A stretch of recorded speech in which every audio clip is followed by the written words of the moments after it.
दोस्तों, आज हम लेकर आए हैं हिंदी साहित्य के प्रख्यात लेखक अमरकांत की मार्मिक और सोचने पर मजबूर कर देने वाली कहानी गले की जंजीर। मुझे खूब अच्छी तरह याद है कि रात को जंजीर पहनकर सोया था, लेकिन सवेरे उठकर देखा कि वह गले से गायब थी। खटिया पर से उछलकर खड़ा हो गया, बिछौने को उलट पुलट डाला, ऊपर देखा, नीचे देखा, अगल देखा, बगल देखा, दौड़कर कमरे में गया, कोना कोना जन डाला, परंतु वह नहीं मिली। संभवतः किसी ने चुरा ली थी। जहाँ तक मुझे याद है, प्रेस में ऐसी घटना पहले कभी नहीं हुई थी। मैं गत 2.5-3 वर्षों से प्रेस की छत पर एक कमरे में बिना किसी द्वंद्व एवं भय के रहता हूँ। बगल के कमरे में 4 कंपोजिटर भी रहते हैं। 24 घंटे चपरासी, hawker, machine man, foreman, compositor तथा कितने ही अन्य बुरे भले लोग ऊपर से नीचे तथा नीचे से ऊपर किए रहते हैं, किंतु किसी ने कभी मुझ जैसे सीधे साधे पत्रकार का एक तिनका भी न उठाया। बड़ी बुरी बात थी, वह सोने की जंजीर अपनी भी नहीं थी कि संतोष कर लेता। 2 दिन पूर्व शहर से मेरा मित्र जगदीश आया था। वह लंबा, तगड़ा तथा खूबसूरत तो है ही। उस रोज उसने महीन सफ़ेद धोती तथा रेशमी कुर्ता पहन रखा था। इसके अलावा उसके गोरे गले में एक सोने की जंजीर सुशोभित थी, जो कुएं पर चीनी का काम कर रही थी। अब झूठ क्यों बोलूं, मैं उसके रोब में इतना तक आ गया कि इच्छा करने लगी कि मैं भी उसी पोशाक में तथा गले में वही या वैसी ही जंजीर पहन चारों ओर घूमूं और लोगों पर रोब जमाऊं। आज तो गुरु खूब झांच रहे हो, गले में सोने की जंजीर तो बस पूछो मत। मैंने मुंह बाकर हंसते हुए प्रशंसा की। वह कुछ नहीं बोला और मेरी बात पर केवल हंसकर रह गया, किंतु 4-5 मिनट बाद मैंने बेशर्मी के साथ उससे जंजीर मांगी और उसने फौरन निकाल कर दे भी दी। पहनने के पश्चात मैंने अपने चारों ओर आत्म प्रशंसा से देखा। मैं उसे पहने ही रहा और फिर हम कोई दूसरी बात करने लगे, और वह जब जाने लगा तब भी मैंने जंजीर निकाल कर नहीं दी और उसने शिष्टाचार से मांगी भी नहीं, और 2-3 दिन में आने का वायदा करने के बाद चला गया। वैसे मैं यह बता देना चाहता हूँ कि मेरी नीयत पूर्णतया साफ थी। मैं केवल यही चाहता था कि जंजीर 1-2 दिन पहनने के बाद उसे लौटा दूंगा। इसके अलावा हम दोनों लंगोटियां यार थे और अक्सर एक दूसरे की चीज़ों पहना भी करते थे। अब मुझे क्या मालूम था कि ऐसा भी होगा। मैं एकदम घबरा गया। कुछ देर तक सुन्न होकर कमरे में खड़ा रहा, फिर दौड़ा हुआ मिश्र दादा के यहाँ गया। वह भी सहायक संपादक थे, लेकिन चूंकि उन्होंने दाढ़ी रख छोड़ी थी और धड़ल्ले से बंगला भी बोल लेते थे, अतएव हम उनको दादा कहते। वह छत ही पर सामने के कमरे में रहते थे। जब मैं पहुंचा तो वह लेटे लेटे अखबार निहार रहे थे। मैं चुपचाप चारपाई पर एक तरफ बैठ गया, और जब उन्होंने मेरी ओर देखा तो मैंने गंभीर आवाज़ में सूचना दी, दादा, जंजीर तो चोरी चली गई। वह चौंक कर उठ बैठे। दुहक एवं आश्चर्य की बनावटी भावना से मुंह और आंखों को फैलाते हुए उन्होंने पूछा, अरे कैसे? मैंने सारा किस्सा कह सुनाया। वे घोर चिंता में पड़े मालूम हुए और निचले होंठ को दांतों से हल्के हल्के काटते हुए पास में रखे गंदे तकिए को अपने दाएं हाथ से धीरे धीरे ठोकने लगे। 1-1.5 मिनट पश्चात आंखों को थोड़ा ऊपर करते हुए 90 तुले शब्दों में उन्होंने किसी जासूस की भांति पूछ, तुम्हें ठीक ठीक याद है कि जब तुम सोए थे तो गले में जंजीर थी? मेरे ठीक ठीक बता देने से वे जंजीर का भी पता बता देंगे। इस आशा से उत्साहित होकर मैंने उत्तर दिया, हाँ दादा, इसके बारे में तो आप निश्चिंत रहें। भाई, मैं तो निश्चिंत हूँ, लेकिन सभी बातें देख सुन ली जाती हैं, बड़े बड़े भूल जाते हैं। फिर हमारी तुम्हारी गिनती किस में है? उन्होंने तर्क किया। मैंने जोर दिया, नहीं, मुझे खूब अच्छी तरह याद है कि सोते वक्त गले में जंजीर थी। 1-2 क्षण वे चुप रहे, फिर मेरी ओर थोड़ा खिसक कर अपनी अर्थपूर्ण आंखों को मेरी आंखों में गड़ाकर दुष्टतापूर्वक मुस्कुराते हुए इधर उधर देखने के पश्चात धीरे से पूछ, क्यों जी बड़े साहब, ठीक बताना, उसे किसी कोठे ओठे पर तो नहीं दे आए? मुझे यह मजाक बड़ा बुरा लगा। रुखाई से बोला, आप तो साहब मजाक कर रहे हैं, किसी की जान जाए और कोई मल्हार गाए। वे शर्मा गए और उल्लू की भांति हंसते हुए उन्होंने समझाया, अरे यार, मल्हार की बात नहीं, आदमी आदमी ही है, भगवान तो नहीं, गलतियां हो ही जाती हैं। मैं चुप रहा और वे चुप रहे। फिर थोड़ी देर बाद जब मैं उठकर जाने लगा तो उन्होंने पुकारा, अरे जा रहे हो, ज़रा सुनना। मैं लौट आया तो उन्होंने सिर को कुछ आगे बढ़ाकर फुसफुसाकर शंका प्रकट की, भाई मेरा तो शक उस रामधन पर जाता है। वह रात में देर तक कंपोज करता रहता है। गौर करना, उसकी आंखें अत्यंत रहस्यमयी हैं। हमेशा तिरछी नज़रों से तरेरता है जैसे चोर हो। उसके घर का भी तो किसी को पता नहीं, ना मालूम कहाँ का रहने वाला है। भाई मेरा तो संदेह 16 आने उसी पर है। रामधन हमारे बगल के कमरे में रहता है और अभी 2 दिन पूर्व मिश्र दादा से उसकी ज़बरदस्त मौखिक लड़ाई हुई थी। मैं सोचने लगा। मिश्र जी ने निश्चित सम्मति प्रकट की। मारो साले को, 2 फैट में सारा उगल देगा। अच्छा देखा जाएगा। मैं लौट पड़ा। इससे काम नहीं चलेगा, कुछ खड़े बनो। मिश्र जी चिल्ला पड़े। कुछ ही देर में यह समाचार प्रेस में आग की तरह फैल गया। सहानुभूति से सभी विगलित हो गए और सबकी जबान पर यही चर्चा थी। जिससे भेंट होती वह अवश्य पूछता, कहिए शर्मा जी, आपकी जंजीर खो गई। उत्तर देने पर पहले ही से तैयार प्रश्न आता, कैसे? सभी लगभग यही प्रश्न पूछते और मैं विस्तार के साथ बताता। मुझे आशा थी कि शायद किसी को पता हो और सभी बातें बताने से संभवतः रहस्य का उद्घाटन करने में मदद मिले। लेकिन प्रश्नकर्ता रुचि के अनुसार 1 आध मिनट तक चुपचाप अफसोस की मुद्रा में जमीन की ओर देखते, फिर सिर को झटका देते हुए हूँ या क्या बताएं साहब कहकर और मेरी ओर एक रहस्यमयी दृष्टि डालते हुए धीरे धीरे खिसक जाते, जैसे मैं ही चोर हूँ। प्रेस मैनेजर गुलजारी लाल जी ने मुझे बुलवाया और सभी बातें जानने के पश्चात बोले, शर्मा जी माफ़ कीजिएगा, आपको दूसरे की चीज़ लेने की आखिरकार हिम्मत कैसे पड़ी, वह भी सोने की जंजीर। मैं तो साहब कोई देता भी तो इनकार कर देता और ली भी जाती हैं छोटी छोटी चीज़ों की। क्षमा कीजिएगा, ये आपने बहुत भारी गलती की। रामविलास जब ड्यूटी पर आया तो सबसे पहले मेरे कमरे में पहुंचा। उसने पहले मेरी ओर घूर कर देखा, फिर आंखों को मटकाते हुए धीरे से पूछ, कहो गुरु कहाँ दे आए? देखो छिपाओ मत, मैं सब जानता हूँ। मैंने मुंह फुलाकर उत्तर दिया, यार तुम लोगों को हमेशा मजाक ही सूझता है। अब मैं तुम लोगों को कैसे विश्वास दिलाऊं कि जंजीर सचमुच गायब हो गई है। वह झेंप कर हंसने लगा, लेकिन अपनी बात के समर्थन में तर्क पेश करने से बाज नहीं आया। अरे भाई, मछली को पानी पीते कौन देखता है? मुझे बड़ा बुरा लगा और मैंने चुप ही रहना उचित समझा। मेरी मुद्रा देखकर रामविलास अचानक गंभीर हो गया। उसने अब ईमानदारी के साथ सम्मति प्रकट की। खैर यह तो मजाक की बात रही, लेकिन यार शर्मा, बुरा न मानना, तुम्हारी लड़कपन की आदत अब भी छूटी नहीं। इतने बड़े हो गए, यूनिवर्सिटी में भी पढ़े हो, इसके अलावा एक पत्र के सहायक संपादक हो, लेकिन शौक क्या है कि जंजीर पहनूं, ठीक देहातियों की तरह। मेरा ख्याल है 150 की चपत पड़ी। तुमसे मैंने कल रात को ही कह दिया था कि देखो जंजीर खो ना देना, लेकिन तुमने कहना माना ही नहीं। मैं अब खोजबीन, पूछताछ तथा जांच पड़ताल कर रहा था, लेकिन इसके बावजूद प्रेस कर्मचारियों ने इस संबंध में अपनी धारणाएं बना ली थीं। मोटे तौर पर 3 मत संगठित हो गए। प्रथम दल का कहना था कि शर्मा ने जंजीर किसी रंडी मुंडी या किसी लगाई को दे दी है। इसमें उसका कोई दोष नहीं, जंजीर साफ दिल से लौटा देने के लिए ली होगी, किंतु कोठे पर जाकर मजबूर हो गया होगा।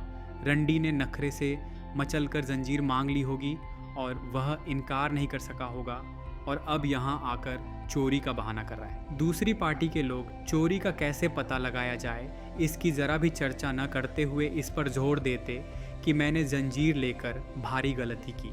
तीसरे दल के लोग अत्यंत ही ईमानदार एवं गर्म विचार के लोग थे और उनकी राय थी कि कुछ लोगों को पकड़कर उल्टा टांग दिया जाए या मुर्गा बना दिया जाए और उनकी समुचित रूप से तब तक पिटाई की जाए जब तक वे सब कुछ उगल नहीं देते। उगलेंगे क्यों नहीं, मार से तो भूत भाग जाता है। लगभग 10 बज रहे थे और मैंने अभी तक मुंह में कुछ भी नहीं डाला था। मैं अब तंग आ गया था और चुपचाप आकर कमरे में बैठ गया। मैंने मन ही मन निश्चय किया कि प्रधान संपादक तथा जनरल मैनेजर के आने पर उनसे ही सब कुछ कहूँगा। वे शरीफ आदमी हैं, जंजीर का पता लगाने में कुछ उठा नहीं रखेंगे।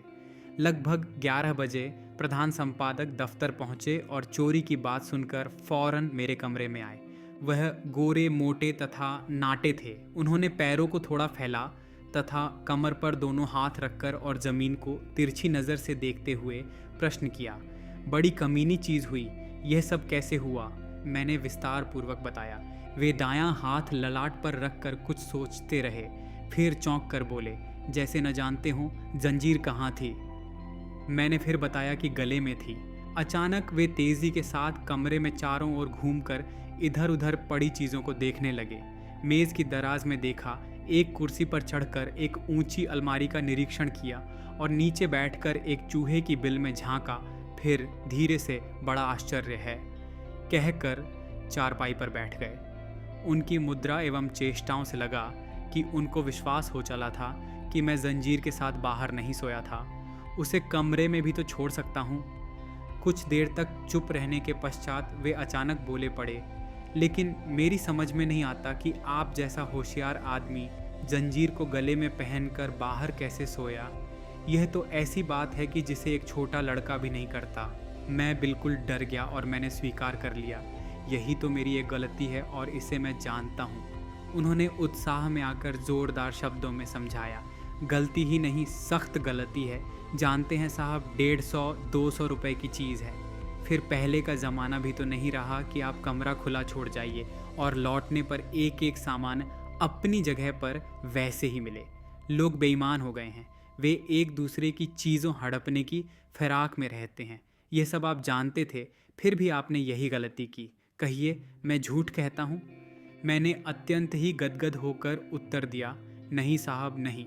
जैसे इस तरह बोलने से उनके हृदय में मेरे प्रति सहानुभूति जाग पड़ेगी। वे और जोश में आ गए। भाई, मैं खरा कहता हूँ, लाख बात की एक बात, मैं यह जानता हूँ कि अगर हम ठीक से रहें तो किसी की मजाल नहीं कि हमारा बाल बांका कर सके। हमारा ही देख लो, आज तक कभी मेरी एक चीज़ भी गायब नहीं हुई। मैं सभी चीज़ों को ढंग से रखता हूँ और सबकी हिफाजत की मुझे परवाह रहती है। अगर मैं ऐसा न करूँ तो पढ़ने लिखने से लाभ। शाम होते ही सभी कीमती सामान ट्रंक में मजबूत ताला लगाकर बंद कर देता हूँ। मजाल की कोई चोर साला ले जाए। तुमने भी अगर उस जंजीर को ताले में बंद कर दिया होता तो आज वह तुम्हारे पास होती। एक सोने की कीमती जंजीर को गले में पहनकर खुले में सोना कितनी बड़ी बेवकूफ़ी है। यह उपदेश देने के पश्चात वे चले गए। सचमुच मेरा मन मुझे धिक्कारने लगा। मैं कितना बेवकूफ़ और गंवार हूँ, इस छोटी सी चीज़ को भी नहीं समझ सका। उफ़, यदि जंजीर को ट्रंक में बंद कर दिया होता तो आज ऐसी हैरानी परेशानी नहीं उठानी पड़ती। मेरी तबीयत रोने रोने जैसी होने लगी और मैं चादर ओढ़कर चारपाई पर लंबा तान गया। मैं सोने की चेष्टा करने लगा, लेकिन नींद आती ही न थी। छाती पर जैसे किसी ने भारी बोझ रख दिया था। मैं अत्यंत कठिनाई से सांस ले रहा था। चाह रहा था कि कोई कमरे में आकर मुझसे बातचीत न करे, लेकिन साथ ही साथ मेरे हृदय के अंतरतम गह्वर में यह भी उम्मीद थी कि शायद अभी कोई आकर जंजीर का पता बता दे, और इसीलिए बाहर की तरफ कोई खटका होने पर मेरा दिल ज़ोरों से धड़कने लगता।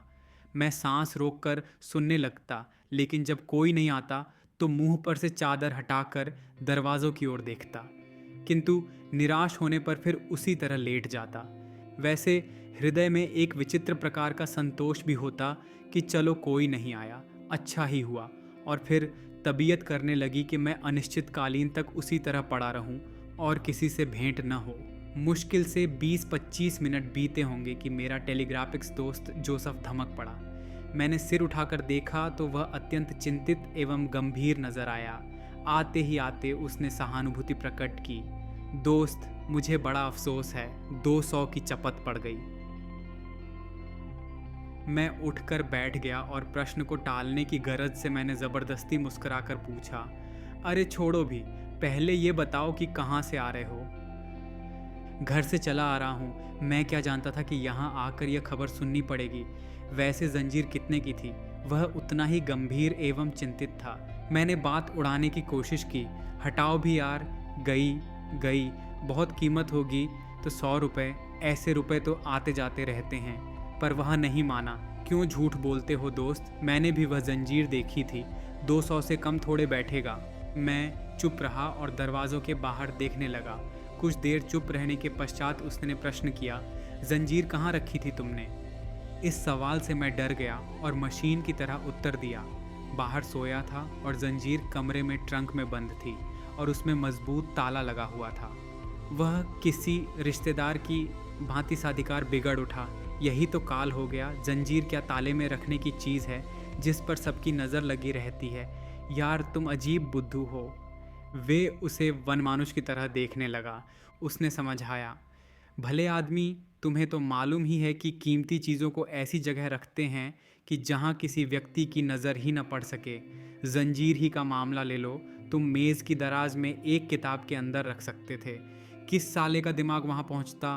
भाई, मैं तो आज एक ट्रंक को सुरक्षित नहीं समझता। सचमुच वह ठीक कहता था। बात मनोवैज्ञानिक थी और यदि इस तरह से सोच समझकर काम किया जाए तो चोरी मुश्किल से हो। मुझे अपनी बेवकूफ़ी पर बार बार अफसोस और पश्चाताप होने लगा। जोसेफ के जाने के पश्चात मैं फिर उसी तरह लेटा रहा, पर इत्मीनान नहीं हुआ तो उठकर दरवाज़ों को भीतर से बंद कर लिया। 5-1 मिनट के बाद ही यूनाइटेड प्रेस ऑफ इंडिया का संवाददाता परेश बनर्जी पहुंच गया।